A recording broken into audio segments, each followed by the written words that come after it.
Cambridge Assessment International Education, Cambridge IGCSE for examination from June 2022 in Urdu as a second language paper 2 listening. Turn over now.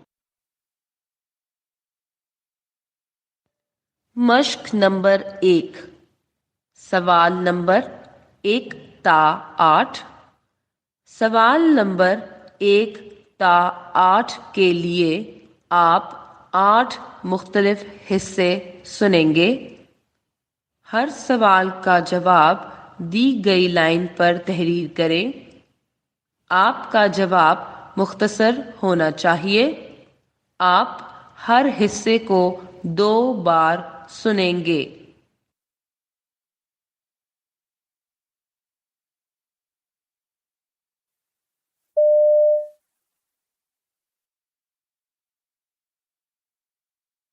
سوال number 1۔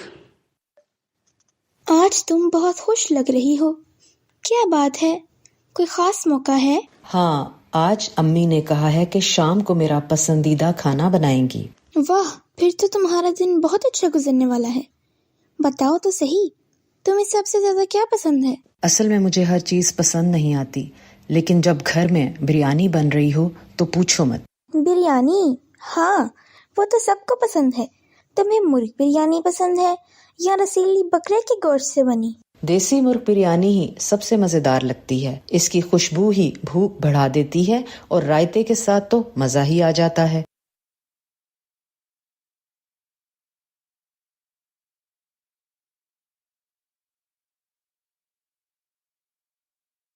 آج تم بہت خوش لگ رہی ہو، کیا بات ہے؟ کوئی خاص موقع ہے؟ ہاں، آج امی نے کہا ہے کہ شام کو میرا پسندیدہ کھانا بنائیں گی۔ واہ، پھر تو تمہارا دن بہت اچھا گزرنے والا ہے۔ بتاؤ تو صحیح، تمہیں سب سے زیادہ کیا پسند ہے؟ اصل میں مجھے ہر چیز پسند نہیں آتی، لیکن جب گھر میں بریانی بن رہی ہو تو پوچھو مت۔ بریانی؟ ہاں، وہ تو سب کو پسند ہے۔ تمہیں مرغ بریانی پسند ہے یا رسیلی بکرے کے گوشت سے بنی؟ دیسی مرغ بریانی ہی سب سے مزیدار لگتی ہے۔ اس کی خوشبو ہی بھوک بڑھا دیتی ہے اور رائتے کے ساتھ تو مزہ ہی آ جاتا ہے۔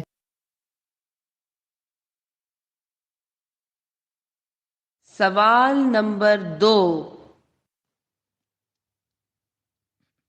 جرمنی کا شمار ان چند ممالک میں ہوتا ہے جہاں صفائی اور ماحولیات کے نظام کو خاص اہمیت دی جاتی ہے۔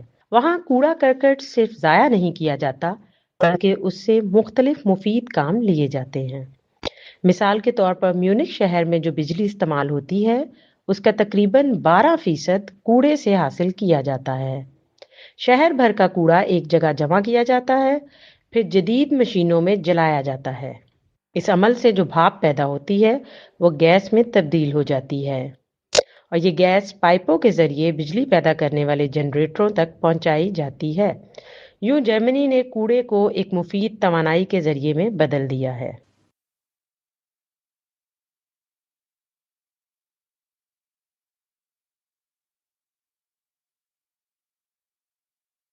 جرمنی کا شمار ان چند ممالک میں ہوتا ہے جہاں صفائی اور ماحولیات کے نظام کو خاص اہمیت دی جاتی ہے۔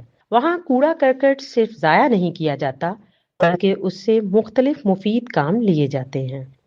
مثال کے طور پر میونخ شہر میں جو بجلی استعمال ہوتی ہے اس کا تقریباً 12% کوڑے سے حاصل کیا جاتا ہے۔ شہر بھر کا کوڑا ایک جگہ جمع کیا جاتا ہے، پھر جدید مشینوں میں جلایا جاتا ہے۔ اس عمل سے جو بھاپ پیدا ہوتی ہے وہ گیس میں تبدیل ہو جاتی ہے اور یہ گیس پائپوں کے ذریعے بجلی پیدا کرنے والے جنریٹروں تک پہنچائی جاتی ہے۔ یوں جرمنی نے کوڑے کو ایک مفید توانائی کے ذریعے میں بدل دیا ہے۔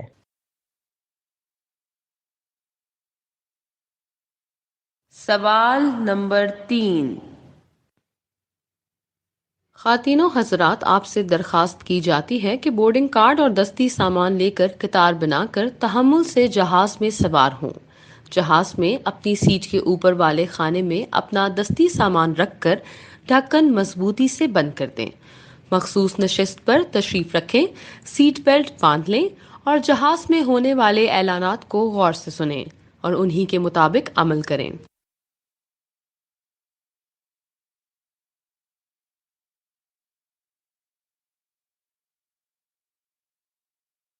خواتین و حضرات، آپ سے درخواست کی جاتی ہے کہ بورڈنگ کارڈ اور دستی سامان لے کر قطار بنا کر تحمل سے جہاز میں سوار ہوں۔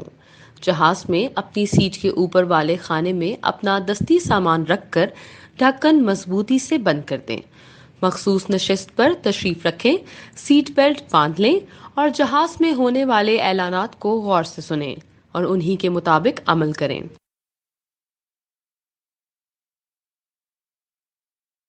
سوال نمبر 4۔ جب افغانی لوگ پاکستان آئے تو وہ اپنے ساتھ اپنی محنت، ذائقے اور پکوانوں کی خوشبو بھی لائے۔ ان کے بنائے ہوئے کھانے جلد ہی پاکستانیوں میں مقبول ہو گئے، خاص طور پر افغانی چپلی کباب، نمکین گوشت اور پلاؤ کو ہر جگہ پسند کیا جانے لگا۔ ان کھانوں نے دونوں ملکوں کے ذائقوں کو قریب کر دیا۔ آج پاکستان کے بڑے شہروں میں افغانی ہوٹلوں کی خوشبو دور سے پہچانی جاتی ہے۔ لوگ وہاں جا کر یہ کھانے شوق سے کھاتے ہیں اور افغانستان کے ذائقے کو محسوس کرتے ہیں۔ اب یہ کھانے پاکستانی ثقافت کا حصہ بن چکے ہیں اور اکثر گھروں میں پکائے جاتے ہیں۔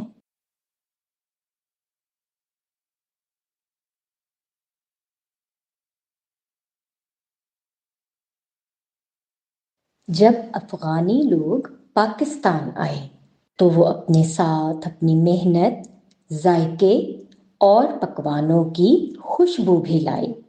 ان کے بنائے ہوئے کھانے جلد ہی پاکستانیوں میں مقبول ہو گئے، خاص طور پر افغانی چپلی کباب، نمکین گوشت اور پلاؤ کو ہر جگہ پسند کیا جانے لگا۔ ان کھانوں نے دونوں ملکوں کے ذائقوں کو قریب کر دیا۔ آج پاکستان کے بڑے شہروں میں افغانی ہوٹلوں کی خوشبو دور سے پہچانی جاتی ہے۔ لوگ وہاں جا کر یہ کھانے شوق سے کھاتے ہیں اور افغانستان کے ذائقے کو محسوس کرتے ہیں۔ اب یہ کھانے پاکستانی ثقافت کا حصہ بن چکے ہیں اور اکثر گھروں میں پکائے جاتے ہیں۔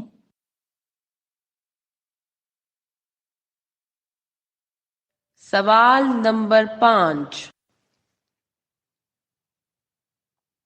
آج کا موسم غیر معمولی طور پر گردآلود ہوا سے بھرا ہوا ہے۔ صبح سویرے آسمان پر سورج کی بجائے مٹی کا گہرا پردہ چھایا نظر آیا۔ سڑکوں پر گاڑیاں دھندلی دکھائی دے رہی تھیں اور لوگ ماسک پہن کر نکل رہے تھے۔ محکمہ موسمیات کے مطابق تیز ہواؤں کے ساتھ آنے والا یہ ریت کا طوفان اچانک شمالی سمت سے اٹھا اور چند گھنٹوں میں پورے علاقے کو اپنی لپیٹ میں لے لیا۔ ہوائی اڈوں پر پروازیں تاخیر کا شکار ہو گئیں اور تعلیمی اداروں میں چھٹی دے دی گئی۔ ماہرین کا کہنا ہے کہ یہ طوفان وقتی ہے اور شام تک کم ہو جائے گا۔ یہ ریت کا طوفان سعودی عرب کے الریاض اور القصیم کے علاقوں میں آیا ہے۔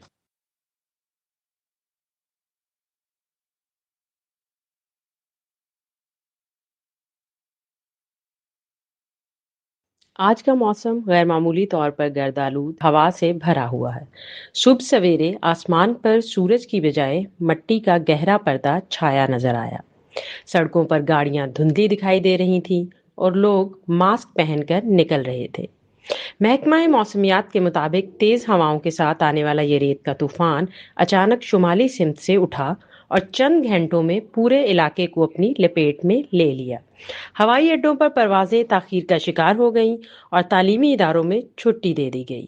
ماہرین کا کہنا ہے کہ یہ طوفان وقتی ہے اور شام تک کم ہو جائے گا۔ یہ ریت کا طوفان سعودی عرب کے الریاض اور القصیم کے علاقوں میں آیا ہے۔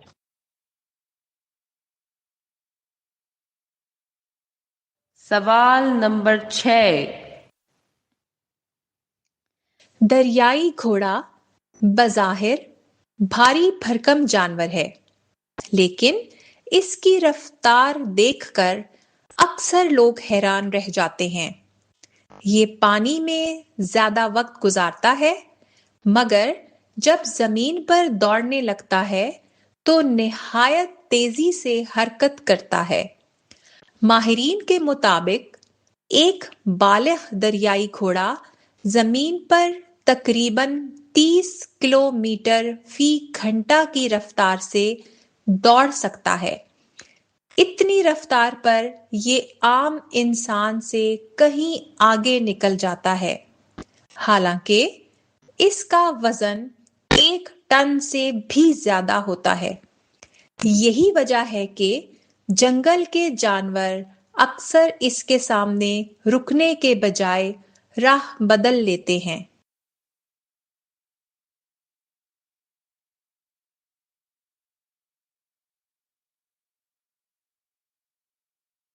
دریائی گھوڑا بظاہر بھاری بھرکم جانور ہے، لیکن اس کی رفتار دیکھ کر اکثر لوگ حیران رہ جاتے ہیں۔ یہ پانی میں زیادہ وقت گزارتا ہے، مگر جب زمین پر دوڑنے لگتا ہے تو نہایت تیزی سے حرکت کرتا ہے۔ ماہرین کے مطابق ایک بالغ دریائی گھوڑا زمین پر تقریباً 30 کلومیٹر فی گھنٹہ کی رفتار سے دوڑ سکتا ہے۔ اتنی رفتار پر یہ عام انسان سے کہیں آگے نکل جاتا ہے، حالانکہ اس کا وزن 1 ٹن سے بھی زیادہ ہوتا ہے۔ یہی وجہ ہے کہ جنگل کے جانور اکثر اس کے سامنے رکنے کے بجائے راہ بدل لیتے ہیں۔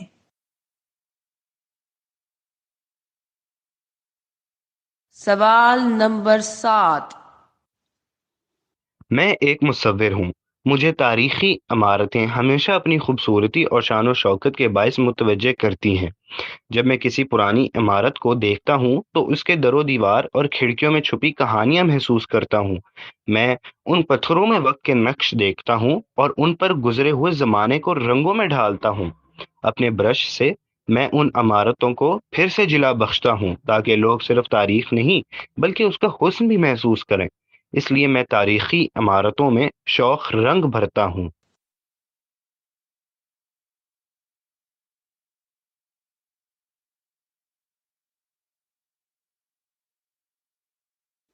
میں ایک مصور ہوں۔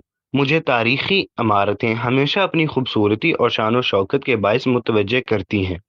جب میں کسی پرانی عمارت کو دیکھتا ہوں تو اس کے در و دیوار اور کھڑکیوں میں چھپی کہانیاں محسوس کرتا ہوں۔ میں ان پتھروں میں وقت کے نقش دیکھتا ہوں اور ان پر گزرے ہوئے زمانے کو رنگوں میں ڈھالتا ہوں۔ اپنے برش سے میں ان عمارتوں کو پھر سے جلا بخشتا ہوں تاکہ لوگ صرف تاریخ نہیں بلکہ اس کا حسن بھی محسوس کریں۔ اس لیے میں تاریخی عمارتوں میں شوق رنگ بھرتا ہوں۔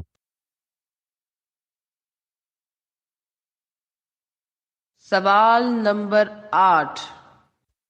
السلام علیکم حسن، کیا حال ہے؟ بہت دنوں بعد ملاقات ہوئی۔ وعلیکم السلام علی، الحمدللہ ٹھیک ہوں، تم سناؤ؟ میں بھی بالکل ٹھیک ہوں۔ بتاؤ آج کل کیا مصروفیت ہے؟ ابھی تو کالج میں انٹر کا دوسرا سال چل رہا ہے، تمہارا کیا حال ہے؟ میرے بھی یہی حالات ہیں۔ ہاں، وقت کتنی تیزی سے گزر گیا۔ بالکل، ہمارا اسکول بھی کتنا اچھا تھا۔ قائد اعظم ہائی اسکول، کیا زبردست دن تھے وہ۔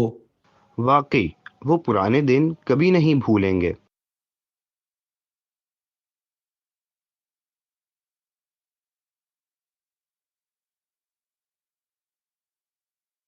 السلام علیکم حسن، کیا حال ہے؟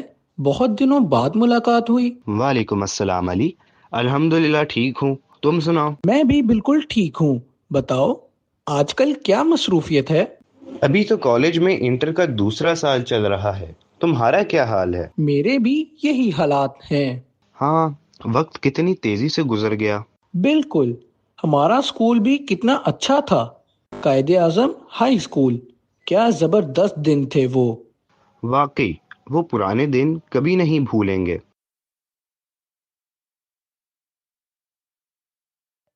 مشق نمبر 1 ختم ہوئی۔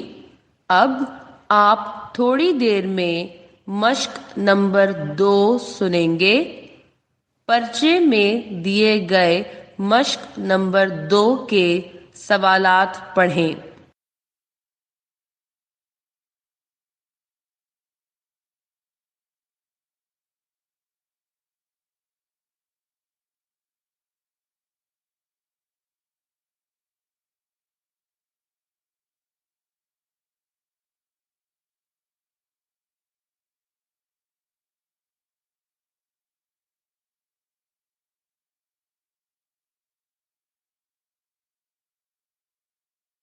مشق نمبر 2 سوال نمبر 9۔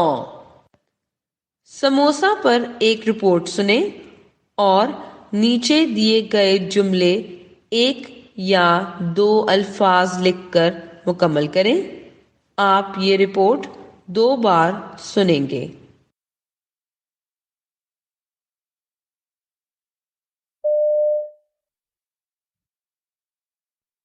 ایران کے شاہی دربار میں پیش کیا جانے والا مشہور پکوان سموسا دراصل فارسی لفظ سان بساد سے ماخوذ ہے۔ یہ پکوان اپنے ذائقے اور نرمی کی وجہ سے بادشاہوں کی ضیافتوں میں خاص اہمیت رکھتا تھا۔ اس کا ذکر 13ویں صدی کی کھانا پکانے سے متعلق کتابوں میں بھی موجود ہے، جہاں اسے شاہی دعوتوں کا لازم جز بتایا گیا ہے۔ ابن بطوطہ نے بھی اپنی سفری یادداشتوں میں سموسے کا تذکرہ کیا۔ وہ بیان کرتے ہیں کہ جب وہ محمد شاہ تغلق کے دربار میں گئے تو انہیں شاہی مہمان کے طور پر سموسا پیش کیا گیا۔ امیر خسرو نے بھی اپنے اشعار میں اس لذیذ غذا کا ذکر کیا، جسے وہ ذوق و لطف کا استعارہ قرار دیتے ہیں۔ قدیم وسطی ایشیا میں اسے اہرام نما شکل کی وجہ سے سمسا کہا جاتا تھا۔ یہ اس وقت کی مقبول ہلکی غذا تھی جو مسافروں کو توانائی فراہم کرتی تھی۔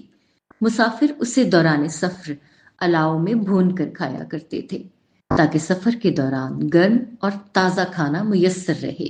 یہ پکوان برِ صغیر میں آریائی نسل کے ذریعے پہنچا۔ راستے میں اس کے ذائقے اور ترکیب میں کئی ثقافتوں کا اثر شامل ہوتا گیا۔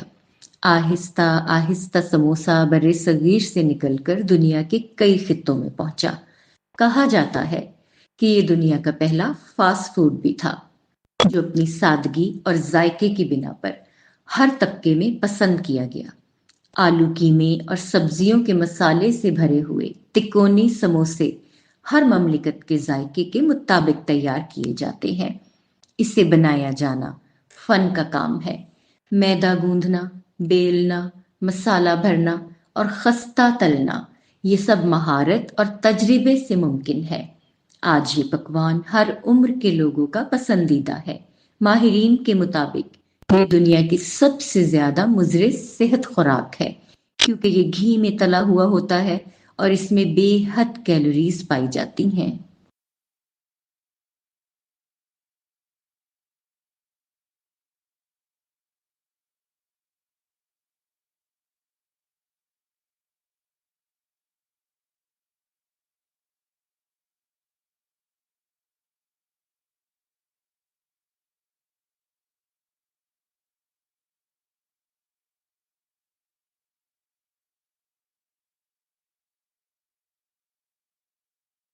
اب آپ یہ رپورٹ دوبارہ سنیں۔ ایران کے شاہی دربار میں پیش کیا جانے والا مشہور پکوان سموسا دراصل فارسی لفظ سان بساد سے ماخوذ ہے۔ یہ پکوان اپنے ذائقے اور نرمی کی وجہ سے بادشاہوں کی ضیافتوں میں خاص اہمیت رکھتا تھا۔ اس کا ذکر 13ویں صدی کی کھانا پکانے سے متعلق کتابوں میں بھی موجود ہے، جہاں اسے شاہی دعوتوں کا لازم جز بتایا گیا ہے۔ ابن بطوطہ نے بھی اپنی سفری یادداشتوں میں سموسے کا تذکرہ کیا۔ وہ بیان کرتے ہیں کہ جب وہ محمد شاہ تغلق کے دربار میں گئے تو انہیں شاہی مہمان کے طور پر سموسا پیش کیا گیا۔ امیر خسرو نے بھی اپنے اشعار میں اس لذیذ غذا کا ذکر کیا جسے وہ ذوق و لطف کا استعارہ قرار دیتے ہیں۔ قدیم وسطی ایشیا میں اسے اہرام نما شکل کی وجہ سے سمسا کہا جاتا تھا۔ یہ اس وقت کی مقبول ہلکی غذا تھی جو مسافروں کو توانائی فراہم کرتی تھی۔ مسافر اسے دوران سفر الاؤ میں بھون کر کھایا کرتے تھے تاکہ سفر کے دوران گرم اور تازہ کھانا میسر رہے۔ یہ پکوان برے صغیر میں آریائی نسل کے ذریعے پہنچا۔ راستے میں اس کے ذائقے اور ترکیب میں کئی ثقافتوں کا اثر شامل ہوتا گیا۔ آہستہ آہستہ سموسا برے صغیر سے نکل کر دنیا کے کئی خطوں میں پہنچا۔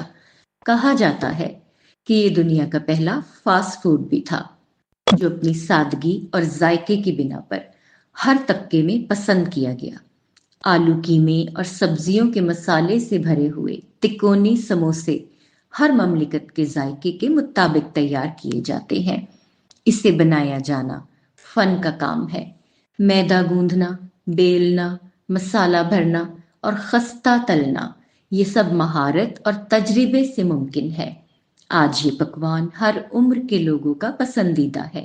ماہرین کے مطابق یہ دنیا کی سب سے زیادہ مضر صحت خوراک ہے کیونکہ یہ گھی میں تلا ہوا ہوتا ہے اور اس میں بے حد کیلوریز پائی جاتی ہیں۔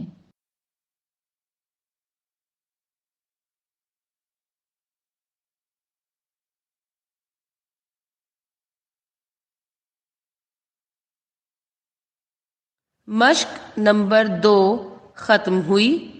اب آپ تھوڑی دیر میں مشق نمبر 3 سنیں گے۔ پرچے میں دیے گئے مشق نمبر 3 کے سوالات پڑھیں۔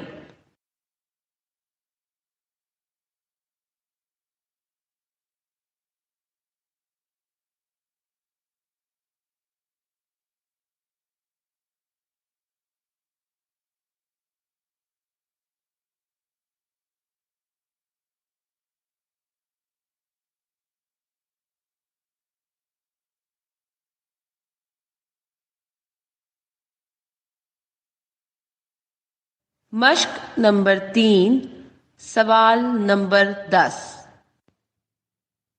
آپ زبانوں کے متعلق 6 اشخاص کی گفتگو سن رہے ہیں۔ ہر ایک شخص کو اس کی دی گئی رائے A تا G سے ملائیں۔ ہر شخص کے لیے انگریزی حروف A تا G میں سے ایک حرف دیے گئے خانے میں لکھیں۔ ہر حرف کا استعمال صرف ایک بار کریں۔ ایک حرف اضافی ہے جسے استعمال کرنے کی ضرورت نہیں ہے۔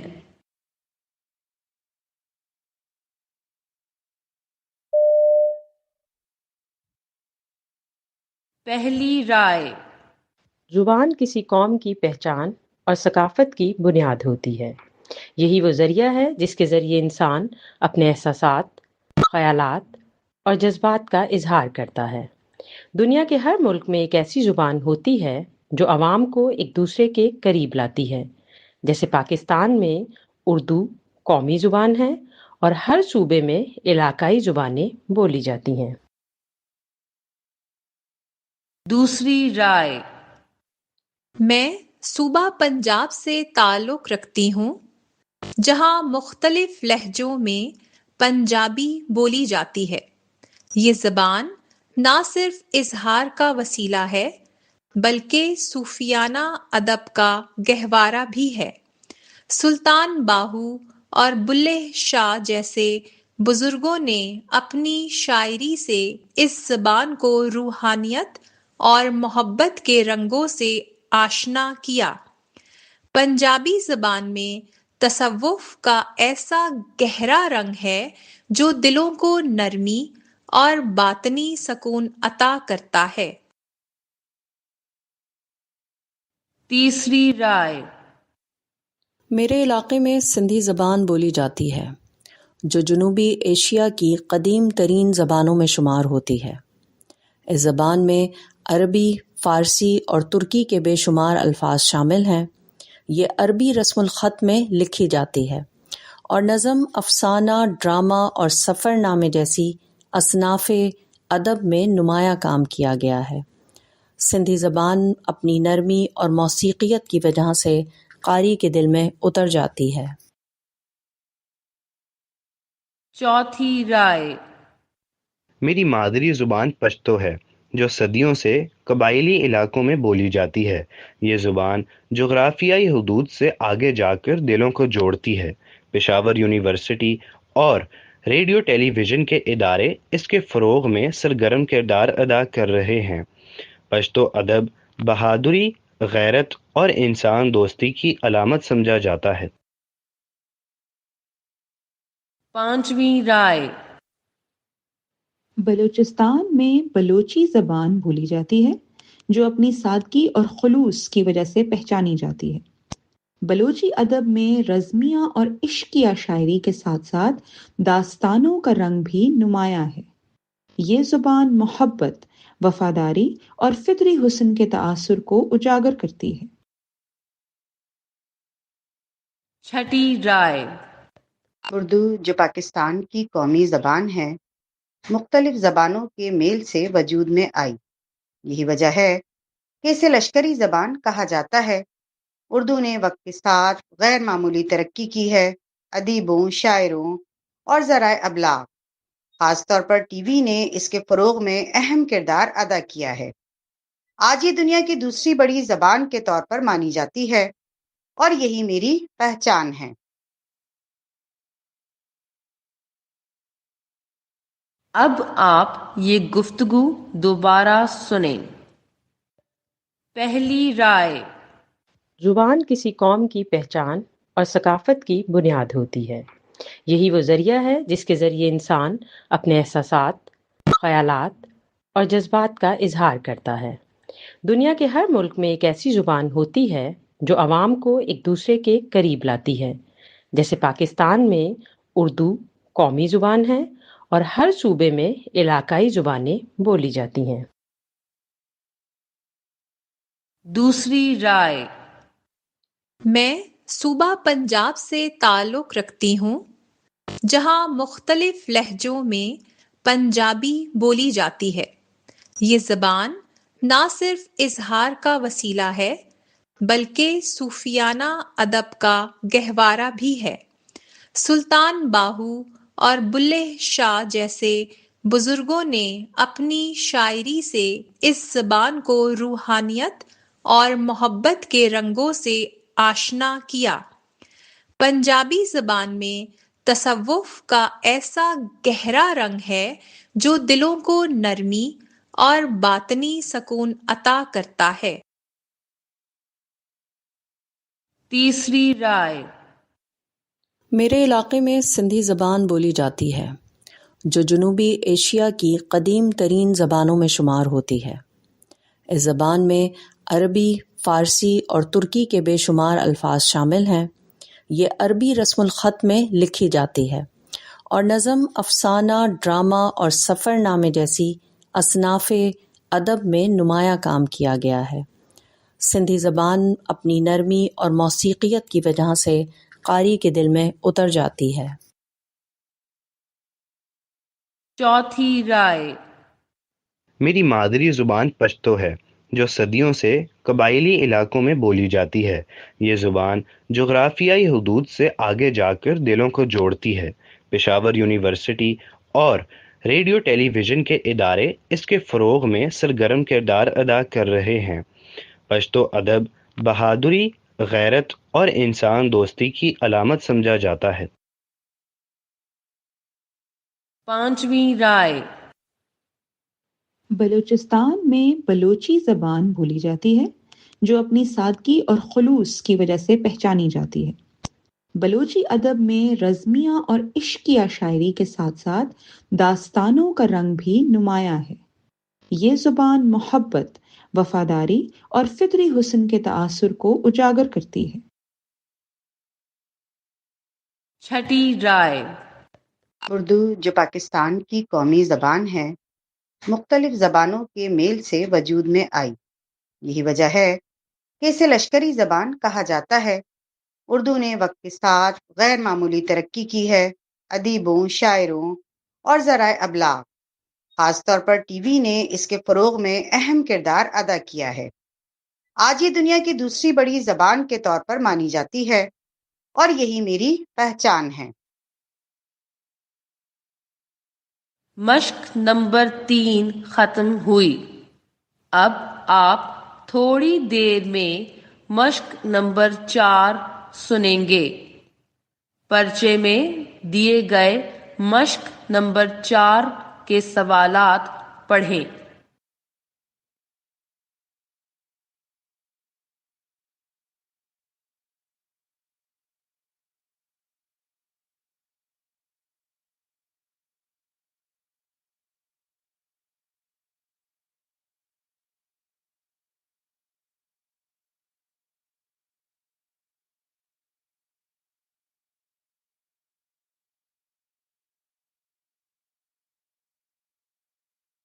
مشق نمبر 4، سوال نمبر 11 تا 18۔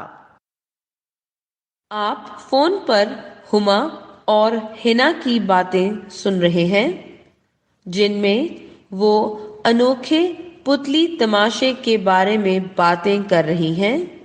باتیں سن کر ہر سوال کے لیے اے، بی، سی میں سے صحیح جواب کے سامنے دیے گئے خانے میں ٹک کا نشان لگائیں۔ آپ یہ باتیں 2 بار سنیں گے۔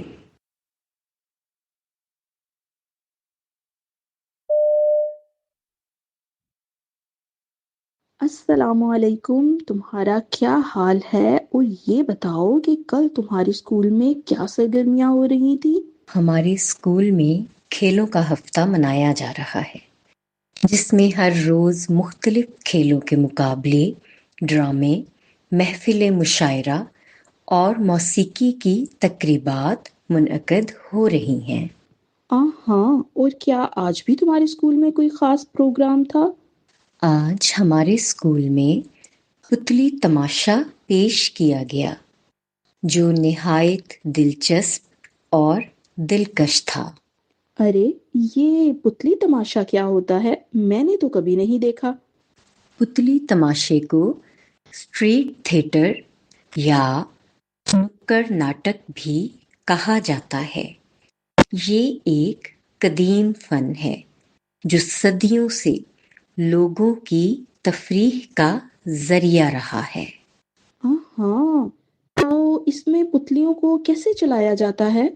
اس میں پتلیوں کو ڈوریوں کی مدد سے اور ہاتھوں کی انگلیوں کی حرکت سے قابو کیا جاتا ہے، اور انہی کے ذریعے کہانی بیان کی جاتی ہے۔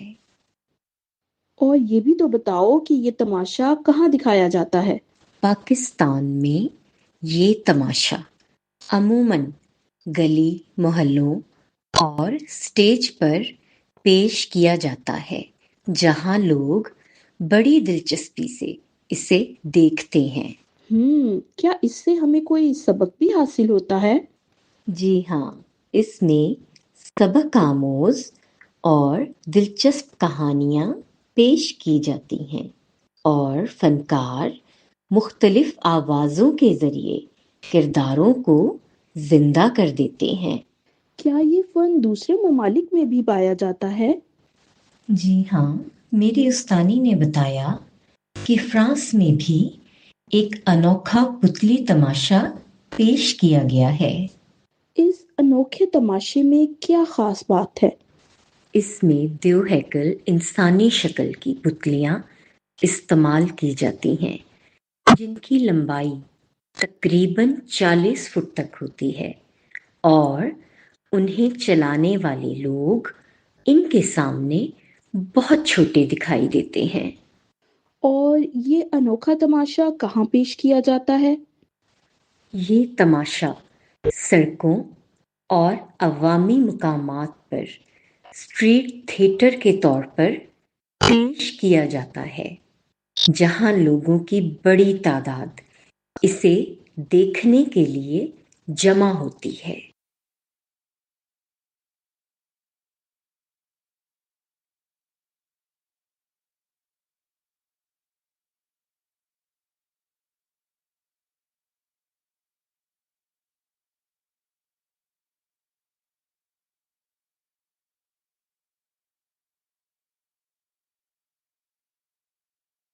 اب آپ یہ گفتگو دوبارہ سنیں۔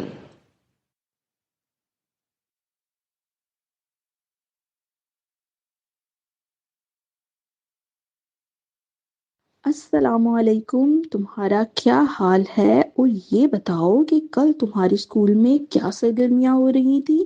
ہمارے اسکول میں کھیلوں کا ہفتہ منایا جا رہا ہے، جس میں ہر روز مختلف کھیلوں کے مقابلے، ڈرامے، محفل مشاعرہ اور موسیقی کی تقریبات منعقد ہو رہی ہیں۔ ہاں، اور کیا آج بھی تمہارے اسکول میں کوئی خاص پروگرام تھا؟ آج ہمارے اسکول میں پتلی تماشا پیش کیا گیا، جو نہایت دلچسپ اور دلکش تھا۔ ارے، یہ پتلی تماشا کیا ہوتا ہے؟ میں نے تو کبھی نہیں دیکھا۔ پتلی تماشے کو اسٹریٹ تھیٹر یا نکڑ ناٹک بھی کہا جاتا ہے۔ یہ ایک قدیم فن ہے جو صدیوں سے لوگوں کی تفریح کا ذریعہ رہا ہے۔ ہاں، تو اس میں پتلیوں کو کیسے چلایا جاتا ہے؟ اس میں پتلیوں کو ڈوریوں کی مدد سے اور ہاتھوں کی انگلیوں کی حرکت سے قابو کیا جاتا ہے اور انہی کے ذریعے کہانی بیان کی جاتی ہے۔ اور یہ بھی تو بتاؤ کہ یہ تماشا کہاں دکھایا جاتا ہے؟ پاکستان میں یہ تماشا عموماً گلی محلوں اور اسٹیج پر پیش کیا جاتا ہے، جہاں لوگ بڑی دلچسپی سے اسے دیکھتے ہیں۔ کیا اس سے ہمیں کوئی سبق بھی حاصل ہوتا ہے؟ جی ہاں، اس میں سبق آموز اور دلچسپ کہانیاں پیش کی جاتی ہیں اور فنکار مختلف آوازوں کے ذریعے کرداروں کو زندہ کر دیتے ہیں۔ کیا یہ فن دوسرے ممالک میں بھی پایا جاتا ہے؟ جی ہاں، میری استانی نے بتایا کہ فرانس میں بھی ایک انوکھا پتلی تماشا پیش کیا گیا ہے۔ اس انوکھے تماشے میں کیا خاص بات ہے؟ اس میں دیو ہیکل انسانی شکل کی پتلیاں استعمال کی جاتی ہیں، جن کی لمبائی تقریباً 40 فٹ تک ہوتی ہے اور انہیں چلانے والے لوگ ان کے سامنے بہت چھوٹے دکھائی دیتے ہیں۔ اور یہ انوکھا تماشا کہاں پیش کیا جاتا ہے؟ یہ تماشا سڑکوں اور عوامی مقامات پر اسٹریٹ تھیٹر کے طور پر پیش کیا جاتا ہے، جہاں لوگوں کی بڑی تعداد اسے دیکھنے کے لیے جمع ہوتی ہے۔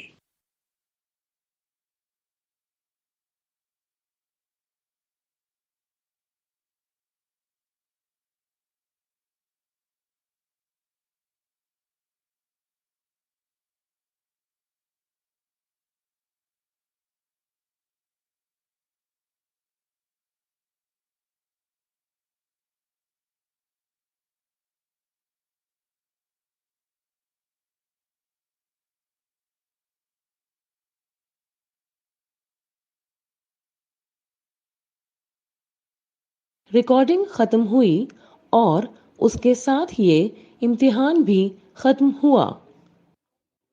This is the end of the recording and of the examination.